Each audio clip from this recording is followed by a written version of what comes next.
Alright, I gotta come back, guys. I gotta come clean. Feel kind of bad about it. 2004 Mustang, as you can tell.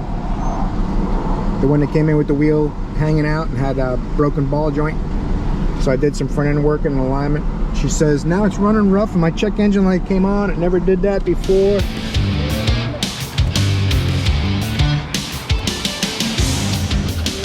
What did you do? So I gotta come back. It happens, you know. It feels like it might have a bad coil or something like that. It's got a dead mess. So we're gonna take a look, see what cylinder it is, and then we'll run out and I'll just grab my spark pliers. I have some insulated handle spark plug pliers. I'll just pop the spark plug thing off and see if we got a spark at that cylinder once I figure out which one it is. This has the one-piece coil assembly on it, but first we got to get codes. We do a power balance test first, just to, oh, there you go, just to get an idea what we're dealing with.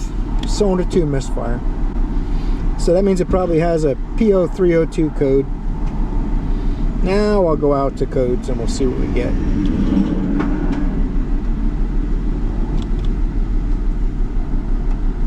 Ooh, it's running bad. I probably shouldn't run it too long here. Let me get these codes real quick. I'm gonna cycle the key here once it gets past this stage. Cycle the key off and back on so the engine's not running. It's probably dumping some fuel in that cylinder if it's a spark problem, which that's what I'm guessing. Read fault codes. Memory codes. Come on, girlie, you can do it. Intake manifold runner control stuck closed. Misfire at startup, misfire cylinder 2. Alright, that's what we expected. I'm going to clear DTCs, which is okay to do at this point. I know what cylinder I'm looking at. I'm going to go out, find which cylinder is number 2, pull the wire off and see what comes out of that monstrosity. Alright, printed out a firing order dealio just because I can't remember them all. Should be the middle and the top.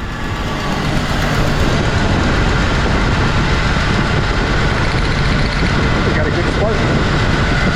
I wonder if we got one down here. Oh, that's not going to be easy to get to. That's terrible. How am I going to get down there? Oh, man. What I'll do now is I'll pull this off. I'll pull the spark plug out and see if it's wet. And, because you can't get to it with the engine running anyway. I could just pull it apart, pull the wire off and crank it. Maybe I'll do that. She's got wood. Beavis, you're stupid. Put my spark checker on this thing, and we'll see what happens. I'm gonna put the spark checker on that wire and hook the air thing back up.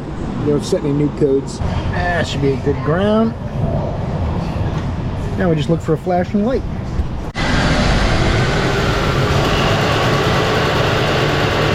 Well, we got spark. Well, went in and pulled the spark plug out of there, and I'm going to say that's no good. So what I'm going to do is find me a spark plug to put in there to test it and see how that goes, but that's not a very good sign.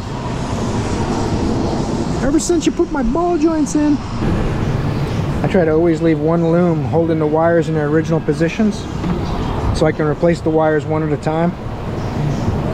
I think these are all about the same length. Yeah, these are all the same length wires. So all I need to do is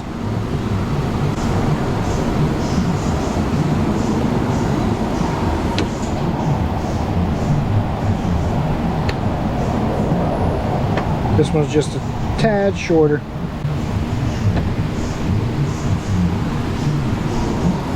And this one's even shorter than that.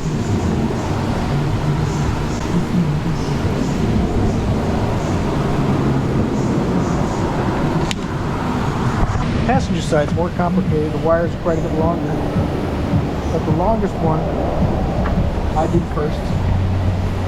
That's this one here. Runs all the way down to the bumper. So I know that's my longest one. Except the length up here where it goes to the coil. And the rest of them are going to fall into place as long as I put the right length wire to replace the correct length wire. Second longest wire.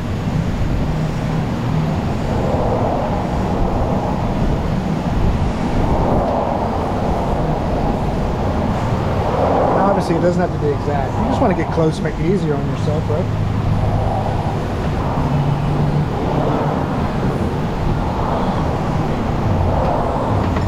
I'll reuse the loom too. Where the loom's in good shape and not dry rotting, I'll reuse the loom. Slide it in the slot. Probably have a little open to get it started. And you can slide it on. That's for abrasion, so you want to reuse it if you can. Got my wires on. Now I'm just waiting for my spark plugs to get here. Should be alright. Pull the plug out of number 4. See what it looks like in number 5. It's a good thing that I recommended doing a full tune-up instead of just the one plug that was not firing well. I'm glad she approved it. It'd have probably been misfiring again next week on another cylinder. Yeah, some of the threads are fighting me a little here. I want to get a power tool if I can avoid it. There's not a lot of room down there anyway. Oh, I do have an extended reach ratchet, but it's a 3/8. Need the 1/4 inch one. Look at that. Wow.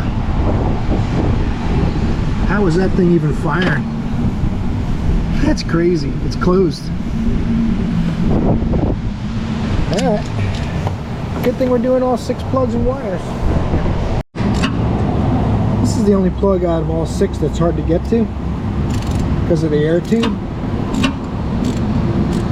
Some of you younger guys, these air tubes from back when they used to introduce EGR with a mechanical tube, actually manually let exhaust back up into the intake to displace combustion air and fuel, to reduce spark knock and all those kinds of things, and lower combustion temperatures, because believe it or not, the exhaust gas was cooler than the combustion chamber. So by introducing exhaust gas, it lowered the combustion chamber to reduce NOx and NOx. So these air tubes were put in place to reduce that problem. I think it was 2,500 degrees, I believe, NOx would start. So this tube is in the way. Basically, on new cars, they advance and retard the exhaust cam to do the same thing, using valve overlap and all that, but there's a lot less clutter on newer engines, believe it or not, compared to some of these older ones. And anyway, long story short, that's the only plug that's really hard because of it, and it's done now, so I just got to get the wires on them. Alright, Mustang purring like a kitten. Look at these plugs. My goodness gracious. This is probably the worst.